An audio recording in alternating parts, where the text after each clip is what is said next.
Okay, how we doing, folks? Today is Saturday, September 24th, 2016. Rich Van Tassel here with you, recording audio as well for WBJL Radio and DSU. We are discussing the Week 3 game picks today, starting first with the Arizona Cardinals. They are traveling to Buffalo to play the Bills, so a bit of a travel situation there for the Arizona Cardinals. It's a pretty long flight. And of course, traveling west to east, we've seen how that can be a problem for teams in the past. The injuries for the visiting Arizona Cardinals first. Frosty Rucker, defensive tackle, doubtful. Robert Kendiche, defensive tackle, questionable. Justin Bethel, cornerback, questionable. Kareem Martin, linebacker, doubtful. Evan Mathis, guard, out. For the Buffalo Bills, Cordy Glenn, the offensive tackle, is out. Sammy Watkins, wide receiver, questionable. Colt Anderson, safety, out. Charles Clay, the tight end, and Greg Salas, the wide receiver, are questionable. Now, you see that the defensive injuries for the Arizona Cardinals, of course, you have Kendiche and Frost and Rucker, two defensive tackles, that could be critical in the run game, or defending the run game against the Buffalo Bills. With LaShawn McCoy, they haven't really gotten him involved as much as I believe they should, and I would expect they're going to try to do that in this game because Buffalo is coming in 0-2. They've been struggling. Their offense is just not consistent. The first week they weren't good, and their defense played well. The second week the offense was pretty good, but the defense played poorly. So the consistency is going to be a big thing for the Buffalo Bills. Very interesting game in the fact that Arizona is traveling cross country, and they are going from the Western time zone to the Eastern time zone. And Buffalo is 0-2. They're going to come out desperate. Arizona, like we said when we discussed their opening night game against the New England Patriots, if you're serious about being a contender and you want to show teams that you're for real, whatever the situation here is, you have to go in and get the victory. You're the better team than the Buffalo Bills, and all the travel complications and everything else has to be taken care of, and Arizona has to find a way to win this game.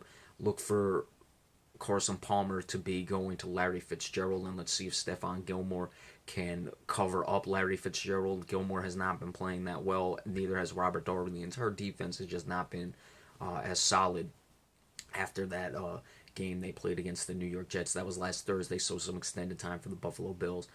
Tyrod Taylor, we're going to have to see if he can get the job done and if Sammy Watkins goes or not. They have been inconsistent as well. Just an up and down 2 weeks for the Buffalo Bills, and that's why I think they are not going to be able to get the victory, and Arizona is going to come away with a hard one because of the factors we just discussed. And I like the Arizona Cardinals 27-23 over the Buffalo Bills. Next up, the New York Giants at 2-0, or excuse me, the New York Giants at 2-0 are the home team against the 0-2 Washington Redskins. Injuries for the visiting Redskins: 3 listed as questionable. Savak Cravens, safety. Corey Lickensteiger, center. Ty Nishke, offensive tackle, and Martell Spate, linebacker. And they have 1 out, Kendall Reyes, their defensive end. For the New York Giants, Mikael Thompson, safety, is on injury reserve. Darian Thompson, a safety, is out. Marshall Newhouse, offensive tackle, out. Rashad Jennings, linebacker, questionable. The Giants' defense has been getting the job done. They did well against the Dallas Cowboys and shut down.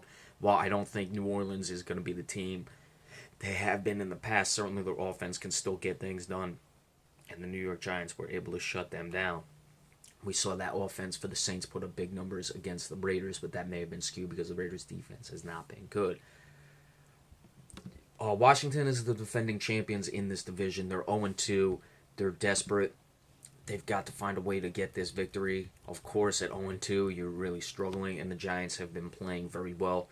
Going to see what goes on with Josh Norman and Odell Beckham Jr. If Josh Norman draws him most of the game, let's just hope that it comes down to football and there's no shenanigans going on after the whistle or anything like that. But it's certainly going to be interesting to see how those two react and respond after what happened last year. Washington's offense has not been good. They were a little better against the Cowboys. Against the Steelers, they really struggled. But with the way the Giants' defense is playing, it's very hard to envision a scenario where Washington goes into New York and gets the victory. Out of desperation, I'll say Washington keeps it close, but the Giants are really playing well thus far. They're going to have to cut down on the turnovers that they had last week. That's still something that's plaguing them from the previous seasons. So I would expect the Giants are able to do that, and they're able to pull away late as Washington keeps it close but can't do anything, and the desperation will only carry them so far. So I like the New York Giants 31-20 over the Washington Redskins. All right, next game, the game of the week, WEAK, that is, between the 0-2 Cleveland Browns and the 0-2 Miami Dolphins. Miami is the home team. Injuries first for the visiting Browns. Josh McCown, quarterback, out. Joe Hayden, defensive back, questionable. Carl Nassib, defensive lineman, out. Cameron Irving, offensive lineman, out. Patrick Murray, their kicker, is questionable. For the Dolphins, Arian Foster, running back, out. Devontae Parker, wide receiver, questionable. Mike Pouncey, center, out. Jelani Jenkins, linebacker, and Jason Jones, the defensive end, questionable.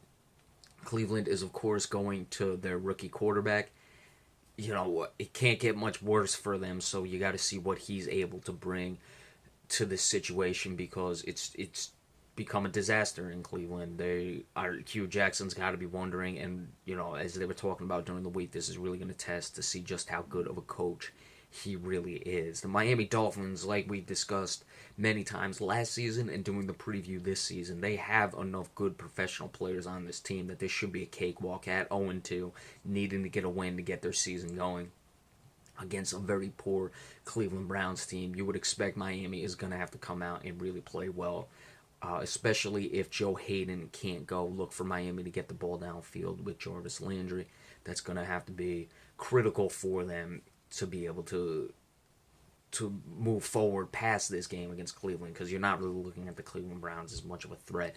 If Miami is in no position to look down at any team, however, so you got to assume they're not going to do that, though. With Miami, you just don't know. But I'm picking the Dolphins to win fairly easily in this one, especially the way Cleveland blew that lead against the Baltimore Ravens. I'm liking 24-10 to be the score of this game, Miami getting the victory. All right, next, the Oakland Raiders, 1-1. They travel to Tennessee to play the 1-1 Titans. Injuries for the visiting Oakland Raiders. These are listed as questionable. Tywan Jones, running back. David Amerson, cornerback. Menelik Watson, offensive tackle. Matt McCants, offensive lineman, and Austin Howard, offensive tackle, are both out. For the Tennessee Titans, Chance Warmack, one of their better offensive linemen, is on injury reserve. The rest are questionables. Delaney Walker, tight end. Kendall Wright, wide receiver. Derek Morgan, linebacker. Oakland, their defense has not been up to par thus far this season. They haven't gotten enough pressure. I know Mario Edwards is out. You did bring in Bruce Irvin, though, and you still have Khalil Mack on the team. So I was expecting they'd still be able to perform a little bit better.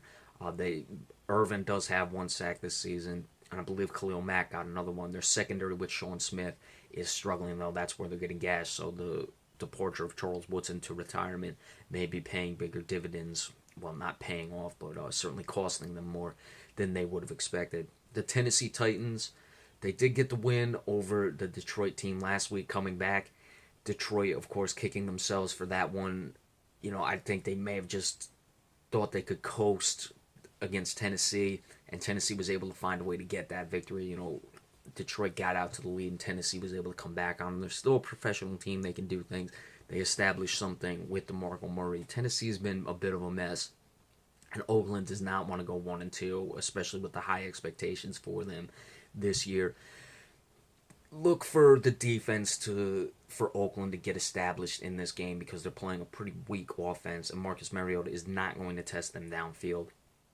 So I like the Oakland Raiders to be able to come away. I expect them to give up a bit more points than Tennessee would normally score against other opponents, just because of the way the Oakland's defense has been playing. But I think they still come away pretty easily in this one, 28-17 for the Oakland Raiders on the road. The Baltimore Ravens are traveling to Jacksonville to play the Jaguars. Baltimore 2-0, Jacksonville 0-2. Injuries for the visiting Ravens. Kenneth Dixon, the running back, is out. The rest are listed as questionable. Ronnie Staley, offensive tackle. John Urschel, guard. Elvis Dumervil, linebacker. For the Jacksonville Jaguars, all questionables. Prince Mukamara, cornerback. Brandon Linder, guard. Chris Ivory, running back. Jared Odrick, defensive lineman. And Tashawn Gibson, safety. For the Jacksonville Jaguars, we see Chris Ivory. Let's see if he can finally get going in this offense. TJ Yeldon has not been able to carry the running game enough, and they need a bit of consistency on the running side of the ball to counteract Blake Bortles going downfield to his favorite targets, Allen Robinson and Allen Hurns. Baltimore, they weren't great against Buffalo, and they had to come back against the Cleveland Browns last week. Jacksonville, I'd expected more out of them this season, and I believe they're going to get the win in this one at 0-2 to, at least salvage what they may think can make them into the playoffs. If they lose this game, they're really going to have a hard time. Again, I didn't pick them going to the playoffs. I picked them to be improved. But in this situation, they have to get a win in this one. And Baltimore has not shown the consistency that I can say with any confidence they can go on the road and beat a desperate 0-2 team that has to get going for their season to start. So I like Jacksonville with Chris Ivory coming back, being able to control the clock and being able to come away with this victory at home to save whatever hopes they have in this season. So I'm liking the Jacksonville Jaguars in a wild one. I'm expecting a lot of points in this one, 30-27 on a late game field goal for the Jacksonville Jaguars to win. All right, so we will be back in just a few minutes with part 2 of this week's game picks. Be sure to stay tuned for that. And then later on, we'll go into Adrian Peterson, the injury and all that, and everything else. So be sure to stay tuned, and we'll see you in a couple minutes. Have a good one.